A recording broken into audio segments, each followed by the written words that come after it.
Hello, Internet! It's been a while actually since we've done this camera business, isn't it? But I've just got back from the UK National, basically in the last hour. It's still going on at the moment over in Manchester, but I lost my first round game in the top cut, basically. So I thought I'd come home and do something a little bit more productive with my weekend, seeing as yesterday was pretty tiring. I'm just going to give you my thoughts, briefly on the National. What I'm doing maybe in the future, and how things stand basically, because a few things dawned upon me, I suppose, in the National this last weekend. Well, yesterday, Saturday, standing in the big hall, the UK National. No offence to any of my friends or people that I know working at the tournament, but it was pretty terrible. 9 Swiss rounds. We finished at like 11:30 at night. Very bad. So a lot of hours standing, waiting, loitering, doing nothing, getting hungry. But it seems to be the way with the UK National. So that's that. But as we can see here, it's my good old Leopard Brillium team, the team that everyone I suppose knows me for now, and the team that people keep telling me to stop using. Now, yeah, maybe I should, maybe I will, I don't know. But I think the biggest problem that I've got right now is I am pretty burnt out with this game. I've played this game for a few years pretty competitively, and a lot of people have played longer than I have, but I think the mistake I have made, and this is something that I've been reflecting on yesterday as well, is that even in like downtime, even when there is months and months and months before nationals, or before when there's nothing going on, I still spend a lot of time playing on Showdown and focusing on trying to get some proper team together. I should use that time really to just relax and not think about Pokemon, because now the Nationals have come around, I'm just sick of playing this game, like, honestly. And if you met me yesterday, if you saw me yesterday, I don't want, to be all depressing and whatever, but I didn't really want to be there. I'm sick of playing this game, and part of it is maybe because I have been using this team for so long. Now, this team is the team that I am most comfortable with, by a long way. I still think it's a very good team. In Germany, I didn't do too well with it. Yesterday, I finished 7-2 with it, 7-2. So I did top cut, although that was through, let's call it luck, lots of luck. So I top cut, and my opponent, actually my opponent in the first round of top cut is another very, very good player. He did get a bit lucky on me. He critical hit my Thunderous both games, and his Aegislash had goggles on it, which is another one thing that this team doesn't tend to like, especially when it's a bit of a surprise. But it is what it is. So I can't complain too much about that game. I was lucky to even be in the top cut. So basically, it's been a long time coming, and I think in the next week I'm going to try to actually report this team. I'm going to try and give you all my spreads, give you all my moves, because I have changed some things from the Arnhem Regional. So I'm sure you saw me playing with it on YouTube. I'll probably do it again now, actually. I'll show you 1 or 2 changes maybe if I get to use them. But whatever, I'll do individual videos, I think, for each Pokemon, and maybe a video introducing the team, giving the history on it, and maybe an overview on it as well. I don't think anyone has probably known the team as inside out as I know this one. And like the thing is that it is still a good team. It can still win tournaments. It really can. But the problem is me. The problem is I don't have it in me right now to do that well, and so I lost in the top cut today, and I'm not honestly looking forward to Milan in 2 weeks' time, the last European National. But maybe I'll use this team. Maybe I'll try using something different. I don't know. But why not? Let's just pull up the page and let's do a game. Let's try and go out with a bit of glory, I suppose. But it's been a while since I've put this business up, hasn't it? Okay, so what have we got then? Amoongus, Scrafty, Scizor, Heatran. They're all things that my team don't really appreciate playing against, but let's throw some things out. Let's see how we do.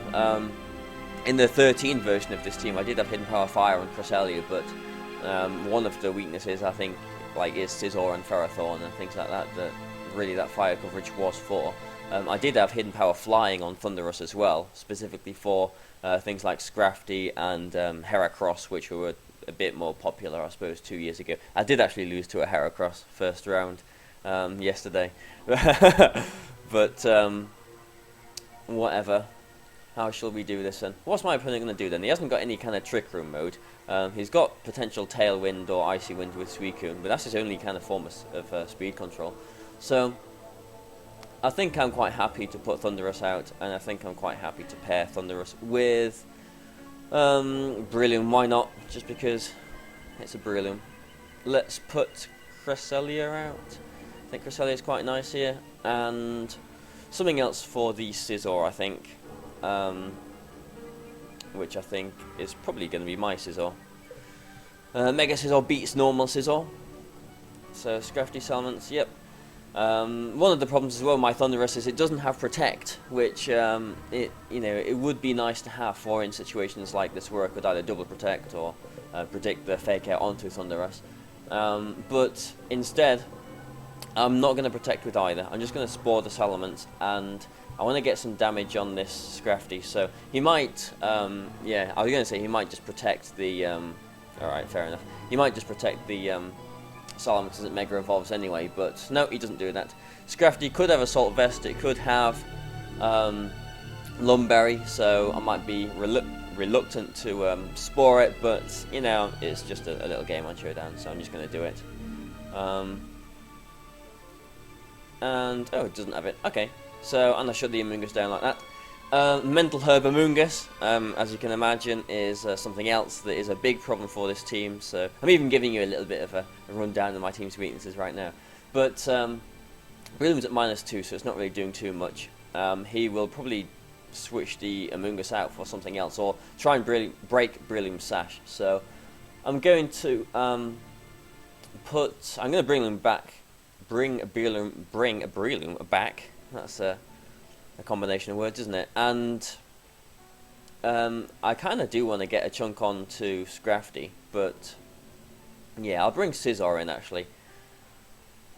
See, I kind of want Cresselia in because then I'm at least threatening the Amoongus, but I don't think the Amoongus is going to stay in too long, so I'm gonna put Scizor in and just get a Thunderbolt onto the Scrafty. This does mean that if the Salamence comes in as well, yeah, that's obviously Assault Vest with that damage, and it wakes up straight away. Ouch. And knocks off my Thunderous's item. Yeah, so he did try and break the Sash there. Salamence might want to come in now. He will probably just try and knock out my Thunderous with his Scrafty, really. But I don't want to bring Cresselia in on the knockoff. I don't want my Brillium's Sash being broken, so I am just going to Thunderbolt the Scrafty again, put it into Bullet Punch range, and Swords Dance with Scizor. The Amoongus is probably going to switch out for Salamence here, just for the Intimidate. So I could maybe Hidden Power Ice that slot. Yeah, should have done. But the reason why I didn't was because I've got Cresselia in the back, which does quite a nice job of threatening with Icy Wind as well. And because Scizor is now at +2, I can just, Bullet Punch the Scrafty, which was going to threaten the Cresselia. Salamence hasn't Mega Evolved yet. Salamence, he has got a Heatran on his team, so he probably doesn't have. It's maybe unwise to make this assumption, but he might not have Flamethrower or Fire Blast. So I am just going to Bullet Punch the Scrafty, and I'm going to go for a Calm Mind, because if he brings the Amoongus back in, then I am at least threatening with a potential one-shot, but definite a two-shot. Okay, so the Scizor coming in is a bit of a problem. He can't one-shot my Cresselia. He's probably just going to go for the Rage Powder, so I think I'm just going to go for the knockoff Psychic onto Amoongus. Yeah, okay, well, I get the critical hit. Depending on its... wow. That's a Life Orb Bug Bite. That's... I'm impressed with Cresselia, actually. I said it would survive a hit, but The problem now is he's got the Salamence in, so it's not looking too good. But you know, as you can see, I've not been thinking too much about this game. I mean, I've got Breloom in the back as well. Just going to knock off the Scizor, and because he's probably just going to Bullet Punch, so at least I'm getting rid of the Scizor this turn, and I'm hoping that combination of Scizor and Breloom will be able to take care of Salamence. He actually goes for a Dragon Dance, which is a very questionable move, and he doesn't even Bullet Punch the Cresselia. So, okay, so, I mean, you would expect it to have Bullet Punch. It is a Scizor, so that pretty much cost him the game. I mean, if he did Bullet Punch, let's just think through it. If he did Bullet Punch the Cresselia there, it would have gone down. I wouldn't have got the Icy Wind off. I would have knocked out the his own Scizor with my own Scizor, and the Salamence would have got a Dragon Dance, would have been at full health. I would have had both Scizor and Breloom in, now at full health, depending on if he had Substitute or not. I don't know, I could have put it to sleep. A +1 return wouldn't knock Scizor out. +1 Double Edge, I don't think it would knock it out. My instinct says it wouldn't. I'm not too sure about that, and in which case I'd put it to sleep. I'd get another Swords Dancer probably, and then Bullet Punch it and Mach Punch it, and maybe if it got a first turn wake, it might win that one. But whatever, it's a game, and and it's actually been a long time since I featured this team on this channel, actually. But hopefully you didn't get too bored with my whole speech earlier about depressing Pokemon business. But yeah, we've got Milan in 2 weeks' time. I am either going to not play Pokemon for 2 weeks and just go into that with this team and hope, or I might try and adapt a team.